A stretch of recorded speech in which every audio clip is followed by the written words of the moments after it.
So the Buffalo Bills, arguably the three weakest parts of their game last year, special teams, wide receivers, offensive line. They replaced those assistant coaches, so I assume everything is okay now. Well, they're going to have to make a lot of moves. I think they recognize, as we've talked about before, they still were a 6-10 team.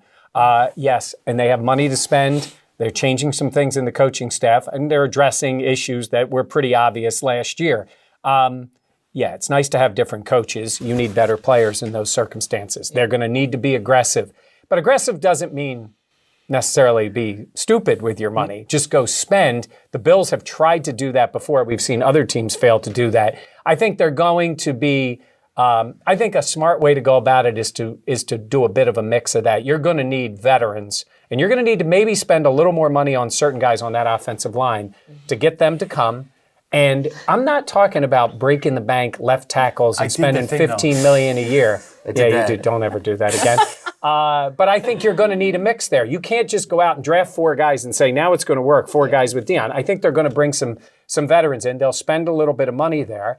And then I think, in some of the other skill positions, I think they're going to go younger. Can you name a single high-paid free agent offensive lineman that the Bills have signed in the last 25 years that worked for them? Because I remember Derek Dockery, that didn't go well. No, that was the one I was going to talk about. It was Dockery and... I know who else it was. I can't remember the name right now. They signed two guys, and it ended up being like a the disaster. first guy out of the gate. Right? But yeah. I can't... I love that all of this team. I cannot think of a single high-profile offensive lineman that they signed for big money that worked out. Incognito worked out, but he came in at a bargain because of what happened. And I'm not saying high-profile like the top left tackle or right tackle in the game and you give him a crazy contract. I'm saying as veteran players who've been around the league to mix in with the young guys. And I think McDermott loves that. And also just hearing Brandon Beane talk, this team, they want to go for best available in the draft. They've made that very clear that they're not going to be drafting for need. So I think they're really going to look during free agency, and they do have that money. Jenna's right.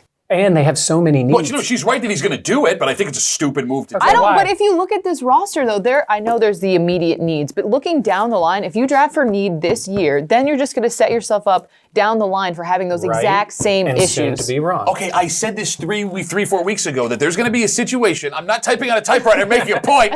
There was going to be a situation where the Bills are going to be sitting at their spot in the first round, and there's going to be a defensive tackle that falls to them, and they're going to take that defensive tackle, and they're going to take their time finding their offensive linemen or their wide receivers, and then lo and behold, here comes opening day, and we got serious gaps again. I don't mind reaching to fill need because you don't know. I hate this take the best available. You don't know who the best available was until 3 years after the draft's over. Well, you're...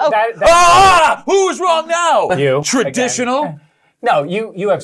That's the plus of having so many needs. You can draft almost any position. But that's the one need that they can sit on for a little while. Defensive tackle, it's going to be a D tackle. I'm calling it now. It's a very strong draft for defensive tackles. At least most people believe that it is. Which is a good reason not to draft a defensive tackle. Well, it depends. Again, it depends on how you have people. Look, to Pat's point, and I will give him this much.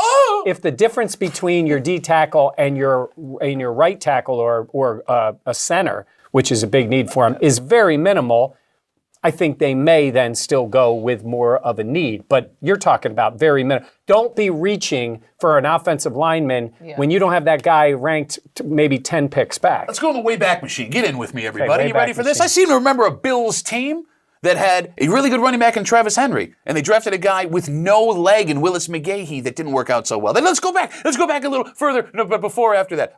There was a team that had Fred Jackson and Marshawn Lynch, and they drafted the best player available in C.J. Spiller, which caused them to move arguably one of the greatest running backs in the last 15 years. When you draft for need, you put yourself in a bad position, not only on the field, but in the front office trying to get all those guys under contract. Don't do it. Or draft for position. You know what I'm saying. Worst moments of Bills history to make your point. They're not going to do that. Find me a good moment. Find me a good moment where they drafted the guy that was best available and it worked out for him. I'm sure it's there. No, take your time. I got time. I'm saying is it depends we got another 15 minutes here. They've been able to show, at least through the limited examples that they've had, that Brandon Beane has been able to draft well. Sean McDermott as well. You got Trey White. Zay Jones really coming along. Needs. Those were needs. But this team has so many needs. Exactly. How about when they drafted Patrick Mahomes in the first round? They needed a quarterback. Need.